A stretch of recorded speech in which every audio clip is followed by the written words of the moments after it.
Hey everybody, it's Eddie J on Crypto for GrowMyBag.tv. Hope all is well with you and yours. What's good, what's good, what's good? So I'm pretty sure that nobody expected me to be doing a show today. It's Saturday. I'm about to get into to some work. I was doing my normal research, and I came across a couple of articles that kind of hit different, as they say. And so I said, you know what? Let me hop on. Let me hop on right quick and drop a little bit of news. So VanEck has submitted their S1 filing for an Avalanche ETF. And I find it interesting because Avalanche has kind of been, in terms of institutions, Avalanche has kind of been on a rip, right? Then I saw that Coinbase is expanding into Bitcoin and Ethereum futures. They also want to get into RWA in a bad way. Since they've gone IPO back in 2021, they've been wanting to do real world assets. Right now, BlackRock's BUIDL is the largest player out there. And when you stop and you think about that, you're kind of like, well, it kind of makes sense. Coinbase currently makes money, off of being an exchange like services across, many different things, right? And they've always had bigger ideas. And it struck me that, hey, Go Fatima, you did not use your email that you got for the new platform. I'm going to have to reissue that email because the verification codes are only valid for 24 hours. So if you're going to tell me that you can do it, that you want to do it, I can actually send it right now. Okay, so say yes or no, and I can send it out right now. Now, looking at BlackRock, I found it crazy that a financial institution was able to introduce RWAs, or real world assets. It's sent. You should have it in a couple of seconds. So it struck me that just they got there first and not a crypto company, right? They got there first and they got there the biggest. And it just struck me as funny. And excuse me. And so I just kind of stopped and thought about that. And I said, there's this collision between traditional finance, BlackRock is a part of that, and new finance, which Coinbase is a part of that. That collision that's happening is creating a different way of doing business, as well as different models, for revenue. Real world assets are going to be the biggest thing out there, period. By far, I don't care what anybody says, right? The reason why they're going to be the biggest thing out there is because tokenized real world assets, the actual assets are going to be what makes the number so big. That in and of itself will drive the market. The problem is that most people don't understand where they can get involved with real world assets, what that actually means, and how does it work. And admittedly, the crypto industry is still trying to figure that out, right? How things are going to flow, how that works, who has access, who doesn't have access, there's all that stuff. So there's another story a little bit later on that's going to tie into this, but I wanted to touch on that because I want people to pay attention to Coinbase's moves toward real world assets and the tokenization of same, because that's going to be big. Then you have Gemini, I hate that company. They're out there and they're putting on, drone shows. Apparently they just put on a drone show and there's like the biggest, it set a world's record for the most number of drones and blah, blah, blah, blah, blah, blah, blah, blah, blah, blah. Have you ever seen such a waste of freaking money? Like ever? Cool, it's their money, do what you want. But if Gemini goes public, that's not a company I want to be involved with, because you're wasting money doing something like that. Right? And I don't necessarily get along with, Brian Armstrong. We're not friends or anything like that, but I don't necessarily see eye to eye with him on certain things that he yaps about. But at least I can say, from a business perspective, he's trying to do some stuff. He's trying to make things happen. There's a reason why Coinbase is number one and Gemini is an also-ran. And I'm not just saying that to say it. Gemini is an also-ran. I mean, I would run to Kraken before I ran to, Gemini to do anything. Straight up. That's just how I feel about it. So there's that, right? And in and of itself, Gemini going for an IPO is kind of a big deal. Yeah, you got the drone thing going on, but they really do want to go for an IPO. Good luck with that. They will do well going for an IPO. I would not want to be involved in that IPO. Me personally. I just don't like how they do business. Forget about, any other views or anything else. Just how they do business. Their business moves do not make sense to me. Or their execution has been found wanting. It's one of my favorite lines from a movie. You've been weighed, you've been measured, you've been found wanting, like a horse. So, because that's what they do with horses to, measure the worth and value of a horse.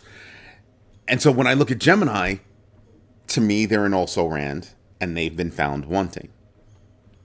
Right? Everything is something spectacular to try to get in the news. And it was just such a stark comparison as to how Coinbase is getting in the news and how Gemini is getting in the news, right? The first thing I heard about Gemini that led into the IPO thing is, they set a Guinness Book of World Record for most number of drones flown. And I'm sitting back and I'm just going, really? And then it spoke about the IPO that they want to do. Nice. What do I hear about Coinbase? Business moves. Business moves. We're trying to get into RWA. This is what we're trying to do. This is how we're going to do it. We think we have a chance to get into that space. Blah, blah, bloody, bloody, blah. And that's what I found to be interesting. The stark contrast between the two.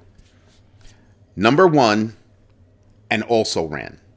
This is why they're number one. Because the bulk of the news that you hear about Coinbase is them making business moves. The bulk of the news that you hear about Gemini is one of the Winklevoss twins saying something stupid or just a dumb business move. The business move before that, oh yeah, that's right. The lawsuit and the court arguments and the public arguments against, not Gemini. What was the other one? Owned by DCG. Genesis. And so you sit back and you kind of go, yeah, that's brilliant. They've had a string of runs that, just don't make sense to me. And so I'm kind of like, yeah, I can't get in on Gemini. Just when it just hit me, like back-to-back articles that I came across. One was about Coinbase doing this, and the other one was about drones. If you have to rely on fantastic news,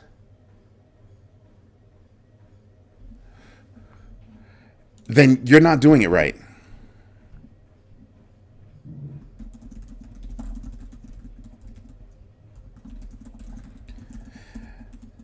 All right, I'm typing notes and I'm not right here live. I can just say it. Go Fatima. Yeah, you get a link. It's a real link. It resets your password, but it's not a resetting of your password on the old site. It's actually creating your new password on the new site. So go do that. Go do it now, and drop a note while you're there. Just so you know, Go Fatima is one of our big baggers, and she's about to log in to the new platform that we have that we're beta testing right now. We know we have a lot more to do, a lot more polish to put on. We know where those things are. So, but we're letting the big baggers on so we can see what other things are there. So we had one of our other big baggers come out and say, hey, you know, there's a lot of stuff here. You should really have a get started thing. And I was like, oh yeah, let me write that down and put that on the roadmap. As a matter of fact, skip that. It was that good of an idea. But yeah, that stark contrast between the number one exchange in the United States and an also ran makes a difference. Because then it made me think of Kraken, right? It made me think of a couple other ones, and I started thinking about Kraken, and I'm like, yeah, Kraken, yeah, you don't. They're not trying to fly some damn drones. They're out there trying to make some money. They're out there trying to make a name for themselves. They're out there trying to be, you know, they might not take the title, but they're out there trying to get, you know, at least second place. Yeah, I would go to Kraken before I went to Gemini. And I'm not ranking them per se. I just don't like how Gemini does business. Simple as that. Something else I came across was venture capital has spent in 2021 $3 billion in investments for crypto startups. And that's dried up to only $801 million in 2024. Why is that? Well, investors remain cautious following underwhelming returns. And last night we got into a conversation about, you know, a particular project. And I sat there and I was kind of like, yeah, it's not a crypto project. And I think that's the problem. A lot of these projects, you know, came along and they said, oh, we're a crypto project, we're a crypto project, we're a crypto project. And they tied everything that they could back to crypto. You know, crypto this, crypto that, crypto this, crypto that. And they weren't really crypto companies.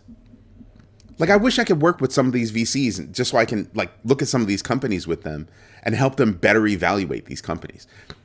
Are you really a crypto company, or are you a business looking to get more money by kind of, you know, backhauling, you know, some crypto into your project? Oh, we're gonna pay you in crypto. Nah. Unless it's Bitcoin. I don't want to hear about your stupid coin that you want to pay me in. No. You give me a coin that actually means something, because your coin means jack. Your coin means jack. I don't need your coin. I need a real coin. Give me Cardano. Give me Ethereum. Give me Bitcoin. Give me BNB chain.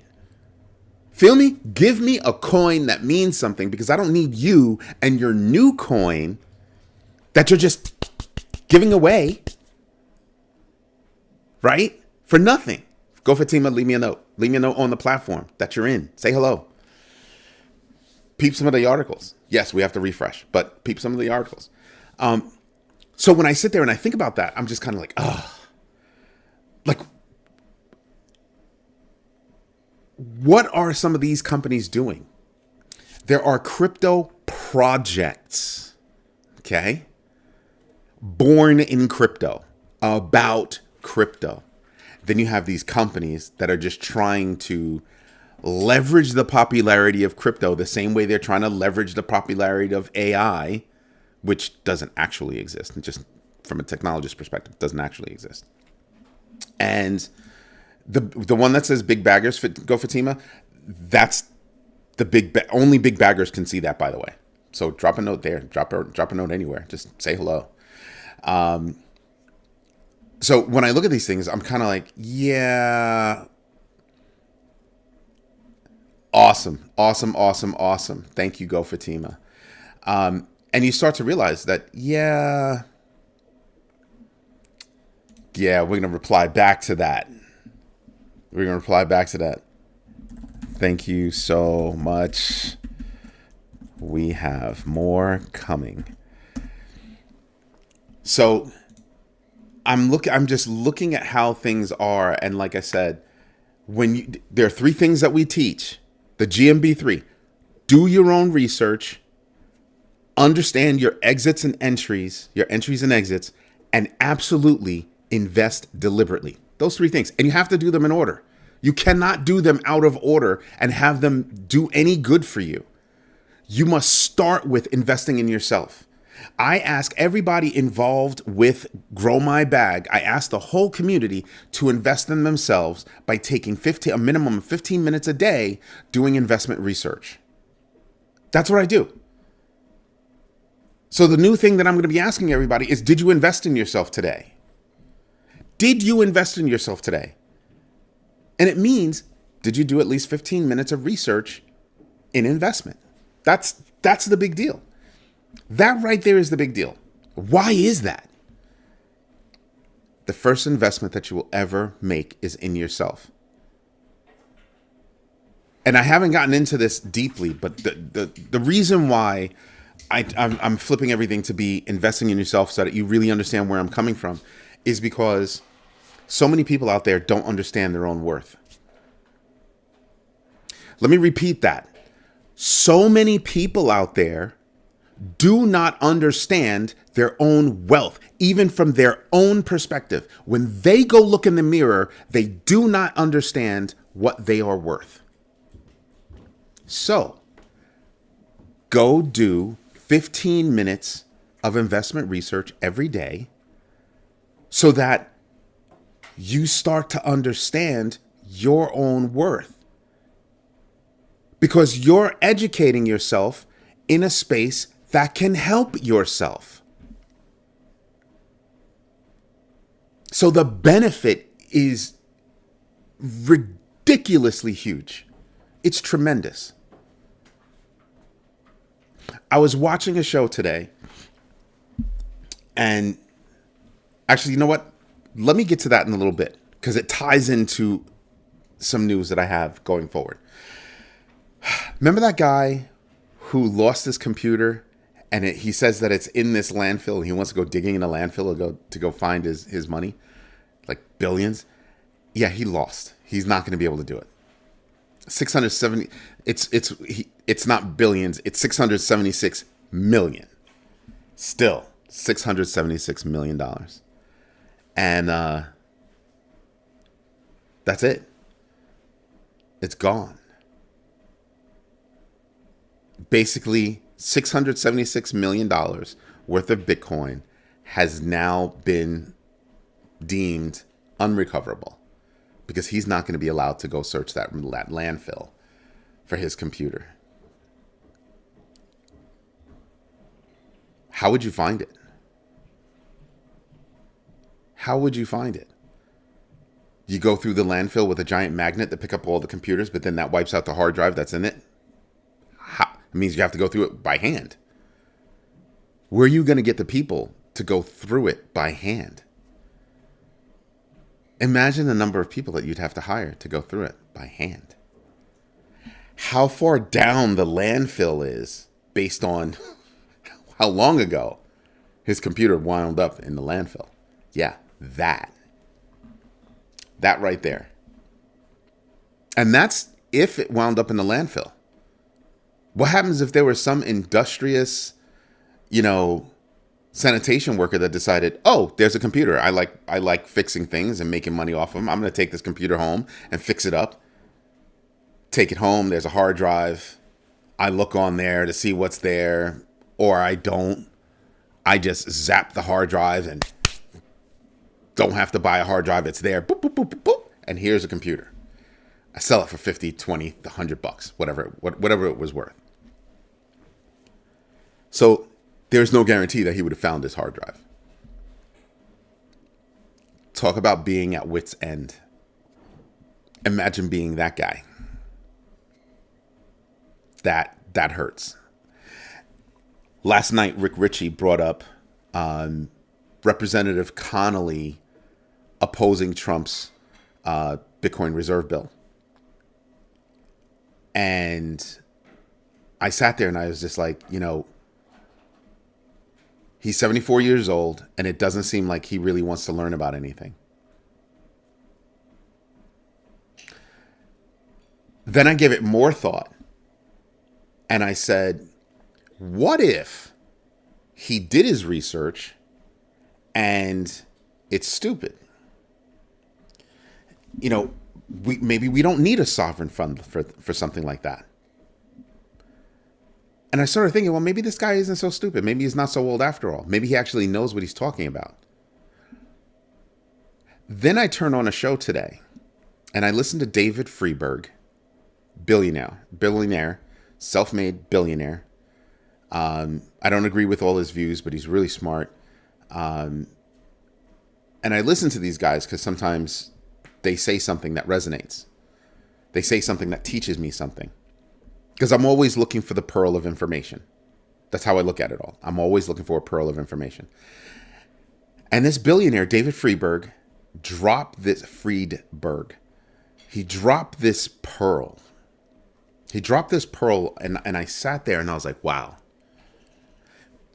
He said, we do not need a sovereign wealth fund. We already have one. It's called Social Security. I had to rewind and listen to it again. And then he broke it down and he says, listen, Social Security has been the most mismanaged fund out there. It was not allowed to invest in the S&P. He said, had we invested in the S&P when we first started Social Security, which was not allowed to do, it would be worth about $15 trillion right now. Allow that to wash over you for a minute. Social Security would be worth $15 trillion right now. And I was like, whoa, wait a minute. And then he went further and he says, listen, the way Social Security was run is that you paid some money in and then it basically just sat there and the government used it as like a little piggy bank or whatever. It's just run poorly. We weren't allowed to invest in, American companies. Imagine if Social Security, that fund, was able to invest like a normal fund. Instead of waking up and looking at your Social Security letter and seeing how much you'll get in the future, you would look at your Social Security letter and see all the companies that you are invested in because you're invested in Social Security. And he says, imagine the mental state that it would put you in. You would feel more connected to everything that's going on, right? From a financial perspective. And I was blown away. And he kept going. And he was like, imagine you just look at instead of just seeing the number that you might get paid in the future, you see all these companies that you're involved with and how much money you are making. Oh, how much money you are making. Exactly. Because had we allowed Social Security to invest in, like I said, the S&P 500, like he said, $15 trillion. What about those down years? What about those up years? Just over time, it would have been worth $15 trillion. It's far more than what it's worth now. But $15 trillion. And growing. He said everybody in America, everybody in the United States would be better off. They'd be wealthy. They'd be knowledgeable. Hey, Paula, how are you? Thank you for letting me know that you invested in yourself. Thank you very much. So imagine, instead of being on the brink of dissolution, right, being just wiped away, you would have a fund that could take care of everybody in the United States. That's huge. So he repeated, we don't need a sovereign wealth fund. We already have one. We just need to run it properly. That is what the big deal is. That's what the big deal is. That you'd be able to do that. Instead, it's been run poorly, and it's been on the backs of every average citizen. Right? buying treasuries so that just debt is handled by handled by Social Security. And I sat there and I was just like, wow. And they had this comedian on the show, Andrew Schultz, and he said, you need to pay attention to comedians. Comedians are really smart. They don't just crack jokes. Like, I do more than crack jokes. And so, not that I'm a comedian, I'm just funny. So he said the same thing I said. People are not taught about investing. Very few are taught about investing. And when you sit and you think about that, that is a fact. Then another billionaire said, yeah, this should start being taught in high school. And then this billionaire said something really stupid, and that made me just want to tell him to shut up. He said there should be an application out there where kids can log in and kind of use fake money to invest in the stock market, to learn how to invest in the stock market and just understand how things work. And I was like, yeah, you mean like Thinkorswim's, paper money thing? Yeah, they have that. They have those tools. The problem is they don't tell you about these tools. We don't teach this. Instead, recently we went the opposite direction. We fired people from the Department of Education. Fired 1,800 people, half the staff, some stupid number. We fired even firing people in bulk from the Department of Education is just dumb. But we're not teaching people about investing. These people learn about investing, and these people are kept stupid. And let me tell you something. There are billionaires out there that know this, that don't like it. David Friedberg was like, yeah, I used to have a job cleaning bathroom stalls in upstate New York, trying to put myself through college. Billionaire now, and you could say, well, he's, been able to use some of his privilege and blah, blah, blah, blah, blah, blah. Sure. He's a white guy, and just that alone gives you a little bit more privilege, gives you a little bit more access to things. But he was still cleaning bathroom stalls at a bar, at a dive in upstate New York. Okay? That says that his parents did not come from big money. Okay? He is the big money. But he was really upset about it. Tearing up on camera.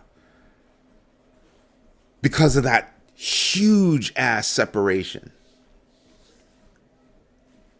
And this is the guy that told you about a while ago that he's got a company that they're learning how to produce more food with less water. Which means like you could take land that is at a loss for water and still grow things. Big deal. But guy was, you could tell that he was heartbroken over this subject. How Social Security was being abused and how people are not being educated about how to invest. And Andrew Schultz was like, yeah, he was like, my parents didn't know about investing. They save their money. And what do I say about saving money? Saving money is you giving yourself money, giving your money to somebody else so that they can make money on your money. Investing is you making money from your money. And there's a grand difference. There's a grand difference. And then he asked him, he said he's 41 now. And they asked him, when was the first time, Andrew Schultz, that's who's being asked the question. When was the first time you bought stock? And he goes, I think I was 35. My father-in-law, who knows about this kind of stuff, said, would you please take $10,000 and buy these stocks? He says, I might have held some stocks before by mistake. I had a business manager that might have bought some stuff for me, but me buying stocks, that was the first time. I was like 35, maybe a little bit older. I'm 41 now. So let's just run with the idea that he was 35. He's only been buying stocks for 6 years. And last time I checked, Andrew Schultz is a white guy. And he was there to tell everybody, yeah, we weren't taught this. I wasn't taught this. And why do I bring this up? I bring this up because it's the conversation should not be about Republican, Democrat. The conversation should not be about white, black. That's not the conversation. The conversation has been, always will be, about haves and have-nots. So as a have-not, right, I'm trying to get other people to learn about investing. First investment in themselves. And it's not easy. It's not easy. I had somebody, I was talking to a group of people, and I was telling them about my website, about the social media platform, and they were like, why should I pay $12? You don't have anything that I can't get off the internet for free. And I said, yeah, you know what? That's true. That's absolutely true. In pieces. Do you invest? Well, I've got my 401k. Oh, so you don't. Choked on that for a minute. They choked on that for a minute. I said, oh, yeah, because you don't. You're not out there doing research. What you're doing with the 401k is you're saying, I'm just going to put money over here and it's just going to do what it does. I have a Roth IRA and I'm just going to put money over here and it's just going to do what it does. Okay. When do you do the research and learn about things so that you can do it yourself? Now, there's a reason to have a Roth IRA, and you'll learn about a Roth IRA if somebody tells you about a Roth IRA. If you read the information that your job gives you, you'll learn about the Roth IRA. You might get some information about 401ks, but it's mostly like put your money here, max it out to that point where they, match, for matching dollar, and then don't put anything else in, and then go do this and then go do that, blah, blah, blah, blah, blah. But do you actually go do research about how these financial vehicles actually operate? And they choked on it and they were like, no. I was like, oh, okay. All right. Do you get into the news at all about just what's going on? No, well, not really. Oh, okay. All right. All right. So what do you do with your money? Those are some really nice kicks you're wearing. Kicks meaning sneakers. Sports shoes, for those that don't like saying sneakers. It's really nice. Yeah, I just got them. They were like $300. Blah blah blah. Oh, so you bought stuff. Could you have gotten away with $50 sneakers, $85 sneakers? Yeah, but them shits is ugly. But then you would. So let's just run with the idea that you spent just quote $350, and then you take that away and you say, all right, well, that leaves me with $265, right, to go invest had I bought the $85 sneakers. Yeah, that's not a lot of money. It's a ton of money. Is that the amount of money that you have to spend like every month? Right? So let's say you have $285 every month to go do something. And you go and you say, if I invest $285 in these different vehicles, this is how my money will grow. And if you understand how this works, compound, you can put your money in different things and make a hell of a lot more money. You go back and you say, well, Bitcoin's made, 10,000 times, whatever that number is that Bitcoin's made over its existence, how much money you could have made, right? And I'm like, at what point do you This is a part of learning. You do the math. Most people don't do the math. Most people don't like math. They don't want to learn about how things compound, how things rise and fall. They don't want to do that work. And then they wonder why things cost so much and how does that work? And it's the government's fault. The government's not selling you eggs. The government doesn't sell you eggs. Corporations sell you eggs. Companies sell you eggs. Right? These producers sell you eggs. And they're gaming the system. They're gaming the market. Eggs shouldn't cost that much, but they're not bringing down prices. They did the same thing in the pandemic. And they're just letting it rip. But you don't do the research and you don't understand all this stuff. And so you wind up doing the wrong thing. You don't wind up actually investing. You keep doing the same thing with your money. So that $285 a month that you could have had, that you could have put into something, 12 months, a rolling 12 months of $285 for the past 14 years in something that's gone, 10,000%? I think it is. Somebody look up the number for me. I don't know off the top of my head. But let's just say it's 1,000%.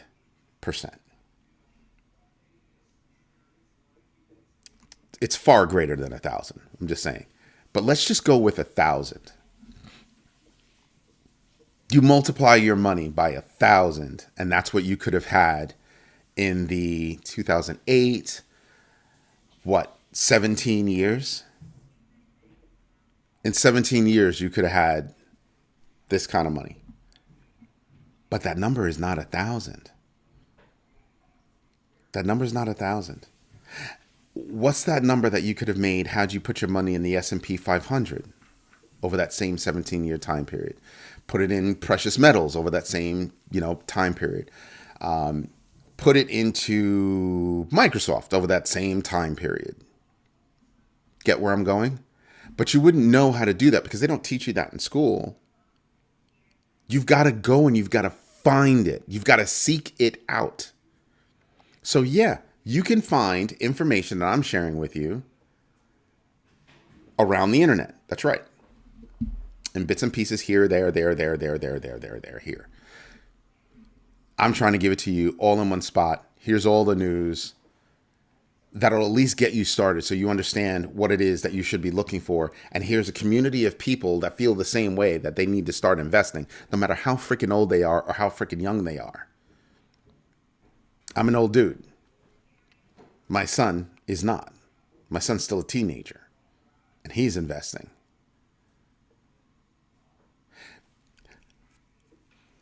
I make these videos primarily for my kids so that they learn. They're not going to sit down and listen to daddy yap. They're not.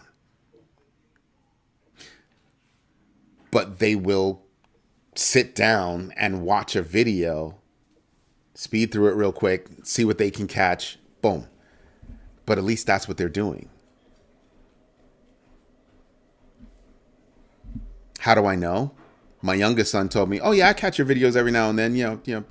Me and Big Bro both agree you should shave more and switch up those clothes every now and then. You know what I mean, Dad? Let's step it up a bit." Thank you for the backhanded compliment, kids. Greatly appreciate it.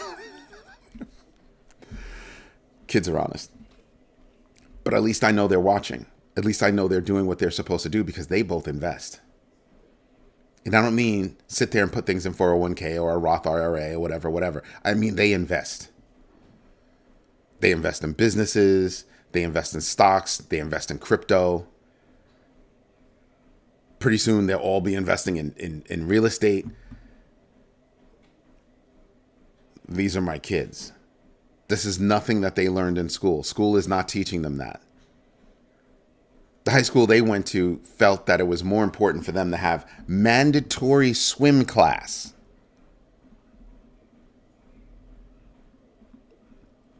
Mandatory swim class. You heard what I said. You heard what I said. They must take the swim class. They must know how to swim before they graduate college. And some people will say, well, that's very important. They should know how to do that. Sure. But don't you think that they should, more importantly, know how to become financially sound? Yeah. So I listened to David Friedberg. I listened to, Andrew Schultz tell their stories. And I was like, yeah, we don't get taught this. I was listening to Shamath Palpatia, and he was like, yeah, I didn't learn this stuff in school. I learned this stuff through a mentor.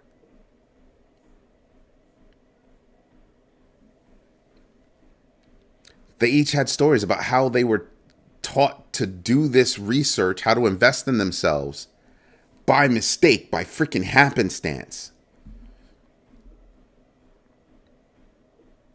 Yeah. So imagine how Andrew Schultz was 35 years old when he bought his first stock. He was like, yeah, I opened up some E-Trade account or whatever it was, and I bought the stock that I was told to buy. And then I started thinking about stuff and paying attention to stuff. And I would have these I started having these conversations, so I started to learn about it. He's 41 now. That was only 6 years ago. 6 years ago. And you guys wonder why I rant about you investing in yourselves. This is why. It's not taught. The conversation is about haves and have-nots. And we all need to learn that. Once we learn that, we're in a good place. But we've got to learn about how to invest, because the haves know how to invest. The haves know how to work the system. The haves created the system. I heard something crazy, that there are parents out there that are disowning their children. Juniors in high school get disowned by parents of means. Why? Oh, so they could pay less going to college. Who thought about that? Yeah. There are people out there that, are learning things that we're not learning. If you're in the have-not section like I am, they're doing things that you don't know about. They're not disowning their children, but they're disowning their children legally so that their children can say, I'm on my own. I heard this one story that, this one kid, he had money. He's basically a trust fund baby. And got disowned by his parents just so they could spend less money on college. Wow. And these are people that could afford it. The trust fund baby is like, they had like, the kid had access to like 8 figures. Yeah.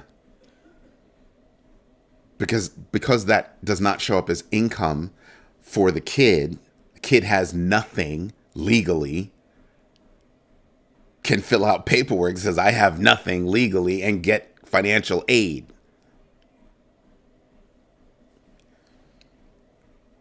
Yeah. You look at how they grew up, and it's crazy. It's crazy. You look at how they grew up, and then all of a sudden you're disowned. It happens. It's a big deal. Rich people still try to game the system because they're taught it's not how much you make, it's how much you keep. Yeah. My uncle told me that once, eons ago. He goes, number one lesson, it's not about how much you make, it's about how much you keep. Damn. Rings in my head to this day. Rings in my head. Lives there forever, paying no rent. I keep it there. Super chess, go Fatima. Super chess.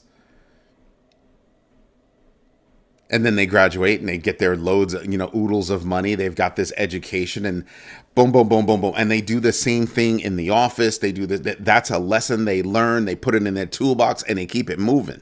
We're not taught that. We're not taught how to manage money. We're not taught how to invest. We're not taught any of these things. And when you ask the average person, what do you invest in? They look at you and they giggle as they spend $10 on a coffee that is going to give them back nothing but calories. Go to the store, buy some Bustelo, make your coffee at home. Take the money that you would have spent on coffee, that $10, right? $10 a day, and put that toward investing. Go buy some stock. Go get yourself a Robinhood account or wherever it is you want to buy stock with. E-Trade, Thinkorswim, whatever. Go get yourself some stock. Go do the research on the stock that you want to get into. Go do some research on an index fund. Look at the weighting system that they have across the stocks, and then go buy that. Go get involved with index. Go learn what all that stuff is. And then go do it. And then come back to me in a year and talk to me about how much money you made. Come back to me and talk to me in 5 years. Talk to me about how much money you made. 10 years. 15 years, 20 years. Investing versus saving. You making money off your money versus somebody else making money off your money. You could take me out to dinner as a thank you.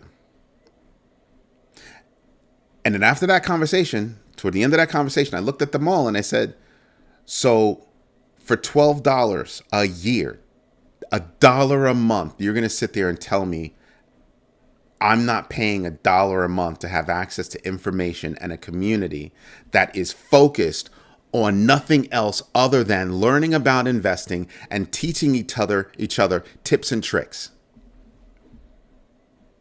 $1 a month. I looked at them and I said, wow, and then I walked away. Knowing I cannot have conversations with them anymore. I don't hate them or anything else like that. Yeah, earn it probably will.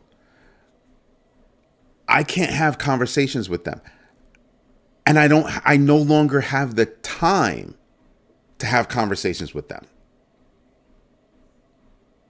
I don't look down on them. I don't. I grew up with them. But I don't have time. I no longer have time to have conversations with people that can't stop and say there could be a better way. There's a possibility that I could be doing something to better myself and my family.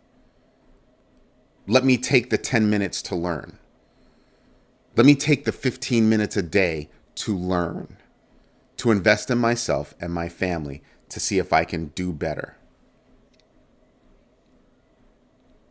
Earn, that's right. There's always a better way. And no, I'm with Earn. I'm not going to buy Bitcoin. It's got a little bit of a pop right now. I'm probably going to buy some Pax G when it starts to go away.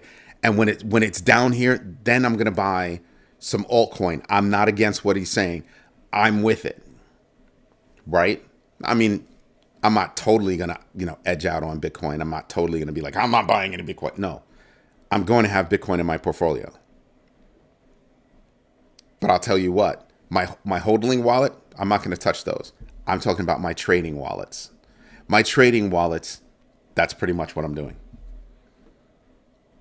I'm going to keep going like this. The market goes like this, I'm going to keep making money like this.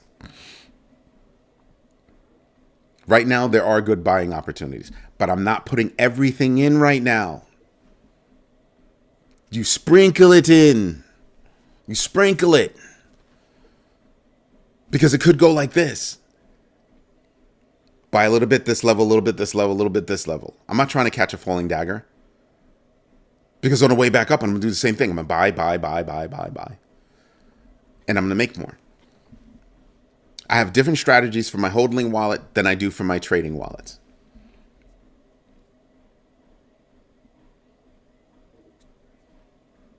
And Earn is right. You're going to make more money from altcoins than you will from Bitcoin when everything starts to go up. because all coins will X, Bitcoin will just multiply. But when I'm talking about long term for my hodling wallet, I'm going to be heavy Bitcoin because I'm going to be using Bitcoin differently than I will my altcoins. And people sit there and they kind of go, what are you talking about? If you have a strong portfolio, you can go get loans against your portfolio. What do you think rich people do? You can go get wealthy people. What rich, wealthy? What do you think they do? They go get loans off their portfolio and they live off of that. Put that all into a trust. The trust takes care of all the bills and everything, and they have zero income. What does that mean? Oh, that's right. No taxes. Yeah. Watch and learn. Take notes. Take notes. I'm telling you. There are a lot of things that regular people can do that wealthy people do. There are some things that we can't do that they can do. But there's still a hell of a lot that we can do that nobody does. Because they don't take the time to invest in themselves.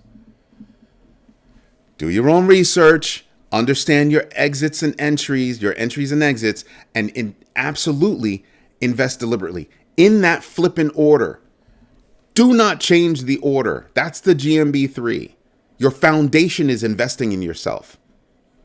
That's how you learn about your entries and exits. And that's how you will execute. That's how that works. You're killing me, Go Fatima. And Ern is right. The fun part is doing the research. The fun part really is doing the research. Because you're investing in yourself. Again, it goes back to the point that I was saying earlier. Most people do not know their own worth. Well, investing in yourself teaches you freaking worth. That knowledge in your head, you start to realize, I am worth something. What will your kids do? What will your partner do? Understand your wealth. And they will also learn that they are worth something. Invest in yourself first. It's like when you're on a plane, they tell you to put your mask on first. Yes. Invest in yourself first by doing the research. Invest in yourself first by knowing your entries and exits. And invest in yourself first, then by absolutely investing deliberately. I absolutely invest deliberately in myself first. People think I'm nuts. I'm not.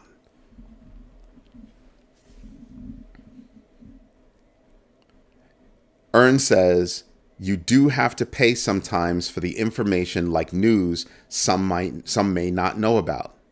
Yup. But here's a growing community that's sharing news, sharing insights, sharing thoughts, sharing opinions, and asking questions. Everybody with the same mindset. Everybody's managing their own portfolios, their own bags, as we call them, the way that they want to manage their bags. But the idea is that we're all managing our bags. And the first bag is you. Your first bag is you. Before I sign off, I'll share one more thing with you. When I was a kid, for a long time, it was just me and my mom. My mom used to go out there and I would meet her at work down in the city. Yeah, little kid on the train by himself, going to meet his mom after work. I'd meet mom after work and we would go window shopping. That's where my mother taught me how to dream and showed me what I could dream about. There are things out there that exist that you don't know about that are better than what we have. That's one, that's one, that's one, that's one, that's one. And as I got older, Mom started making more money, and every now and then we'd be able to buy something that we previously were unable to buy. But the first thing she taught me was there are better things in life.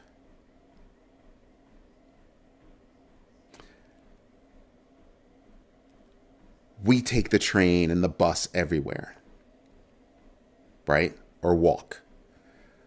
There are cars. There are better looking trains.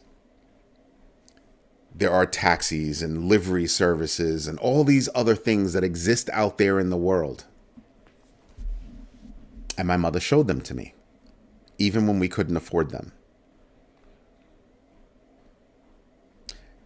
And that's also when she started teaching me, this is why you work smart and then hard. Not hard, then smart. Smart and then hard. She's a black woman in the 70s and 80s teaching her son how to dream and then how to achieve those dreams. My mother didn't know about investing. Not at all. She didn't learn that in school. She didn't finish college. I interrupted that. But she understood working smart versus working hard, then combining the two to achieve a goal. What's the goal? The goal was to take care of yourself, to invest in yourself, learn step by step. Learn from everything that you do. Find something that you can learn. Seek it out. Be hungry for education. Be hungry for education. Hello, Energized Healing and Fitness. Thank you for hopping on. I know that this was not a planned show. But those lessons still resonate in me, and that's what I teach my kids. Taught my kids. Now they teach me. Now we all learn together. But we learned how to dream. I've never been on vacation in Europe. I have to say it like that. Both of my daughters have been to Europe. Right?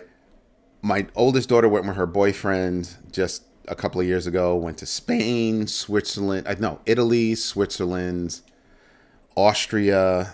I think those were the three. And I couldn't be happier. It's because she understood the value of a dollar. She understood how to dream. And then all of a sudden made her dream a reality. This is why I ask you, I beg you all to invest in yourselves at least 15 minutes a day doing your own research. Understanding your entries and exits. And absolutely investing deliberately. Everybody, thank you for tuning in. I greatly appreciate you. Thank you for your time. Thank you for,